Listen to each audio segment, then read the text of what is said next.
आज की रामायण में मैंने क्या पढ़ा है, आइए जानते हैं। आज की रामायण में हमने पढ़ा है कि किस प्रकार श्री रामचंद्र जी को जनक जी बैठने के लिए बहुत ही सुंदर आसन देते हैं और किस प्रकार नगर के सभी वासियों को रामचंद्र जी कैसे सुंदर लग रहे हैं। राजा और जो राक्षस सभी देख रहे हैं और सबके मन में यह विचार है कि अब तो सीता जी को सिर्फ और सिर्फ राम जी ही वर सकते हैं। जय श्री राम। वक्रतुंड महाकाय सूर्यकोटि समप्रभा निर्विघ्नं कुरु मे देव सर्वकार्येषु सर्वदा।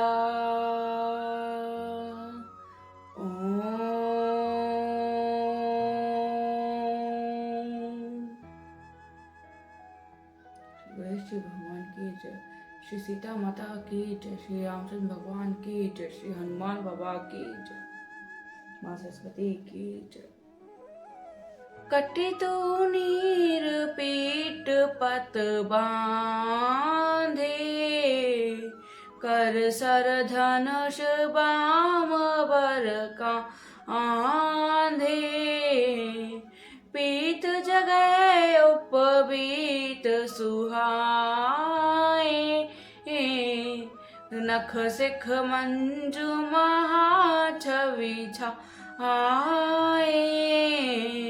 कमर में तरकस और पीताम्बर बांधे हैं, दाहिने हाथ में बाण और बाएं सुंदर हाथ पर धनुष तथा पीपले यथोपवित्र जनेऊ सुशोभित है।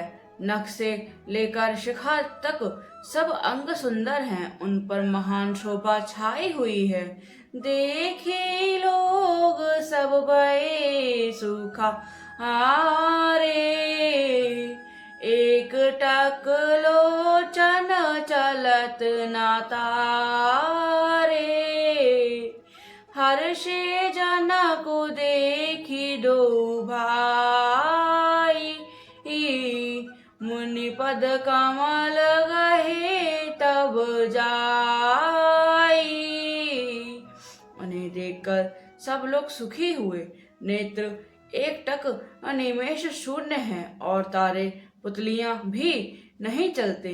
जनक जी तो दोनों भाइयों को देखकर हर्षित हुए। तब उन्होंने जाकर मुनि के चरण कमल पकड़ लिए। करे विनती निज कथा सुनाई रंग अवनी सब मुनि देखा आई जहाँ जहाँ जाहि कुंवर बर दो तह तह चकित चितव सबु को विनती करके अपनी कथा सुनाई और मुनि को सारी रंग भूमि यज्ञशाला दिखलाई।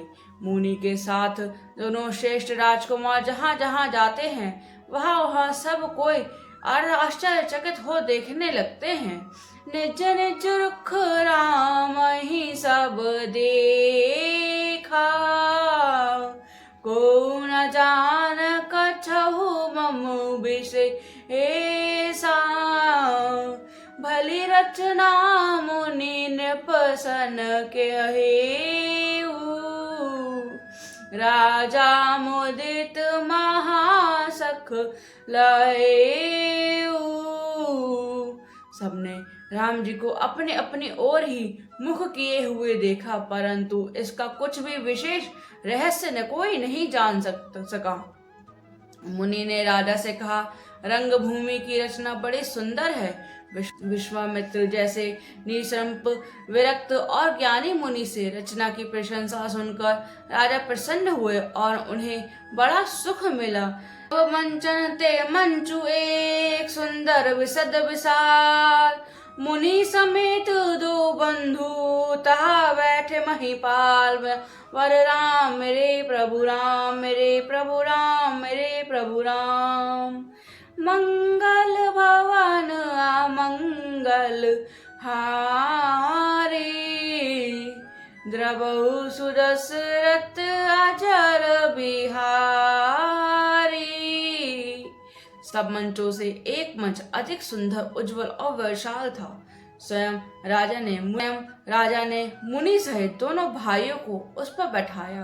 तो ही देखी सबने पहिए हारे, जनुरा केस उदय भय तारे।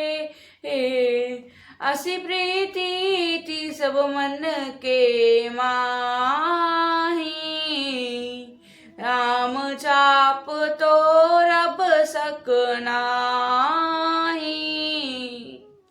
प्रभु को देखकर सब राजा हृदय में ऐसे हार गए, निराश और एवं उदासीन हो गए, जैसे पूर्ण चंद्रमा के उदय होने पर तारे प्रकाशहीन हो जाते हैं।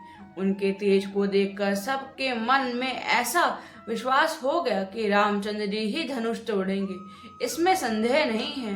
बिनु भाजे हु भव धनुषु विसा आला, मेली ही सिय राम और माला।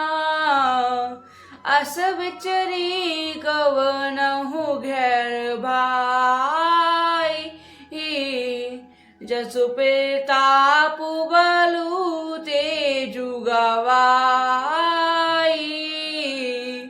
इधर उनके रूप को देखकर सबके मन में यह निश्चय हो गया कि शिव जी के विशाल धनुष को जो संभव है ना टूट सके, बिना तोड़े भी सीता जी श्री रामचंद्र जी के गले में ही जयमाला डालेंगी, अर्थात दोनों तरह से ही हमारी हार होगी और विजय श्री रामचंद्र जी के हाथ ही रहेगी। यो सोचकर वे कहने लगे, हे भाई, ऐसा विचार कर यश प्रताप बल और तेज गवाकर अपने अपने घर चलो। ऐसे अपर भूप सुनी बानी, जे अविवेक अंध अभिमानी।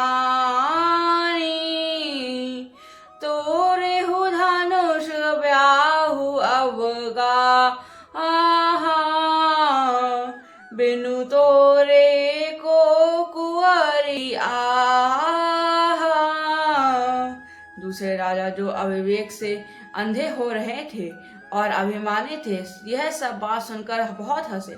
उन्होंने कहा, धनुष तोड़ने पर ही विवाह होना ठीक कठिन है, अर्थ है जी में हम जानकी को हाथ से जाने नहीं देंगे, फिर बिना तोड़े तो राजकुमारी को विवाह ही कौन सकता है।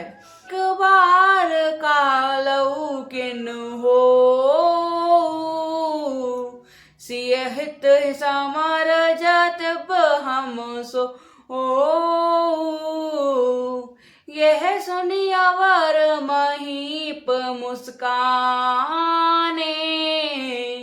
धर्मशील हरि भक्त आने। काल ही क्यों ना हो, एक बार तो सीता के लिए उसे भी हम युद्ध में जीत लेंगे। यह घमंड की बात सुनकर दूसरे राजा वो तो जो धर्मात्मा हरि भक्त और सयाने थे मुस्कुराए। सिय विवाही राम गर्भ दूरी करिन पर के, दीति को सक संग्राम दशरथ केरन बाकुरे। सियावर राम मेरे प्रभु राम सियावर राम। मंगल भवन मंगल हारी, द्रवहु सुदशरथ अजर बिहारी। उन्होंने कहा, राजाओं के गर्व दूर करके जो धनुष किसी से नहीं टूट सका, उसे तोड़कर श्री रामचंद्र जी सीता जी को ब्याहेंगे। यह रही युद्ध की बात, सो महाराज दशरथ के रण में बाके पुत्रों को युद्ध में तो जीत ही कौन सकता है। व्यर्थ मरहु जनि काल बजाई,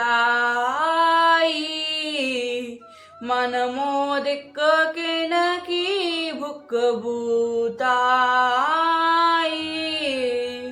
सिख हमारी सुनी परम पुनीता, जगदम्बा जानहु जियसि हीता। गाल बजाकर व्यर्थ ही मत करो, मन में लड्डुओं से भी कहीं भूख बुझती है। हमारी परम पवित्र निष्कपट सुख सीख को सुनकर सीता जी को अपने जीव में साक्षात जगत जननी समझो। उन्हें पत्नी रूप में पाने की आशा एवं लालसा छोड़ दो। जगत पिता रघुपति बिचारी, भरी लोचन छवि लेहु निहारी। सुंदर सुखद सकल गुण राशि, ए दो बंधु शंभु उर्वासी। श्री रघुनाथ जी को जगत का पिता परमेश्वर विचार कर नेत्र भरकर उनकी छवि देख लो। ऐसा अवसर बार बार नहीं मिलेगा। सुंदर सुख देने वाले और समस्त गुणों की राशि ये दोनों भाई शिव जी के हृदय में बसने वाले हैं। स्वयं शिव जी भी जिन्हें सदा हृदय में छिपाए रखते हैं, वे तुम्हारे नेत्रों के सामने आ गए हैं। सुधा समुद्र समीप बहाई, मग जलु मृग रखी मरहु कत धाई। करहु जाय जा कहु जोई भाव, हम तो आजु जन्म फलु पावा। समीप आए हुए भग विष्णु रूप अमृत के समुद्र को छोड़कर तुम जगत जननी जानकी जी को पत्नी रूप में पाने की दुर्दशा रूप मिथ्या मृग जल को देखकर दौड़कर क्यों मरते हो? फिर भाई, जिसको जो अच्छा लगे वही जाकर करो। हमने तो श्री रामचंद्र जी के दर्शन करके आज जन्म लेने का फल पा लिया, जीवन और जन्म को सफल कर लिया। अस कही भाले भूप अनुरागे, रूप अनूप बिलोकन लागे। देखी सुर नभ चढ़े बिमा आना, बरसहि सुमन करहि कल गाना। ऐसा कहकर अच्छे राजा प्रेम मग्न होकर श्री राम जी का अनुपम रूप देखने लगे। मनुष्य की तो वो बात ही क्या, देवता लोग भी आकाश से विमानों पर चढ़े हुए दर्शन कर रहे थे और सुंदर गान करते हुए फूल बरसा रहे थे। जानी सुअवसर उर्षिये तब पठै जनक बोलाई, चतुर सखी सुंदर सकल सादर चली पलवाई। सियावर राम मेरे प्रभु राम, मेरे प्रभु राम सियावर राम। मंगल भवन अमंगल हारी, द्रवहु सुदशरथ आचर बिहारी। तब सुअवसर जानकर जनक जी ने सीता जी को बुलावा भेजा। सब चतुर और सुंदर सखियां आदर पूर्वक उन्हें लिवा चली। सियावर राम मेरे प्रभु राम, मेरे प्रभु राम सियावर राम।